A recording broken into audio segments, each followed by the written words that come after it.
So guys, welcome to my vlog. Kung bago ka pa lang sa YouTube at gusto mong ma-monetize kay YouTube, para sa iyo itong video na to dahil may isi-share ako.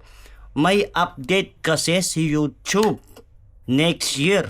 Kaya kung ikaw ay baguhan pa lang sa YouTube at hindi pa na-monetize at hanggang ngayon patuloy pa rin yung pag-upload ng video mo, tamang-tama sa iyo itong video na to. Panoorin mo. Dahil i-update ko sa iyo at isi-share ko sa iyo kung ano ang update ni YouTube. So, dahil kung ikaw ay bago pa lang dito sa YouTube at gusto mo nang ma-monetize kay YouTube at gusto mo nang magkaroon ng earning, eto, isi-share ko sa iyo. Dahil si YouTube kasi may update na siya by next year, February. Hindi ko lang alam kung ano exact date. Basta next year, February, mag-a-update si YouTube sa mga requirements niya. Kaya kung ikaw ay nagsisimula pa lang kay YouTube, dalas-dalasin mo na yung pag-upload ng mga video mo. Dahil ngayong taon, ang requirements ni YouTube ay ganun pa rin. 4,000 watch hour and 1,000 subscribers. And para sa short video, 10 million views. Ngayon, kung nag-upload ka ng video at malapit mo nang ma-reach yung requirements ni YouTube, ay kailangan mo pang galingan sa pag-upload ng mga video para ma-meet mo na yan at ma-monetize ka na.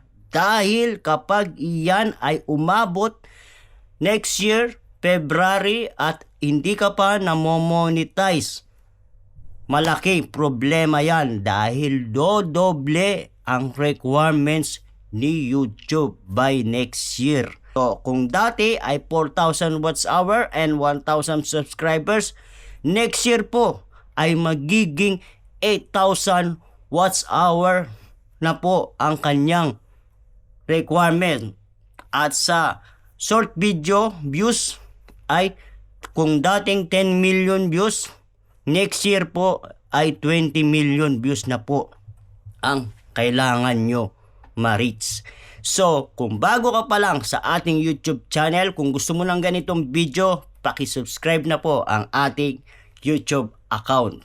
So, ayun lang guys, na-share ko sa mga baguhan sa YouTube na to para ma-share ko lang sa inyo. Kaya wag kayong mawawalan ng pag-asa dahil meron pa kayo natitirang buwan para ma-meet nyo yung monetization ni YouTube ngayong taon. So para naman sa mga monetize na, wala kayong dapat ikabahala dahil hindi maapektuhan ang mga channel nyo. Para lamang ito sa mga baguhan at new content creator na mga hindi pa na-monetize kay YouTube. So ayun lang, sana nakatulong itong video na to. Thank you for watching.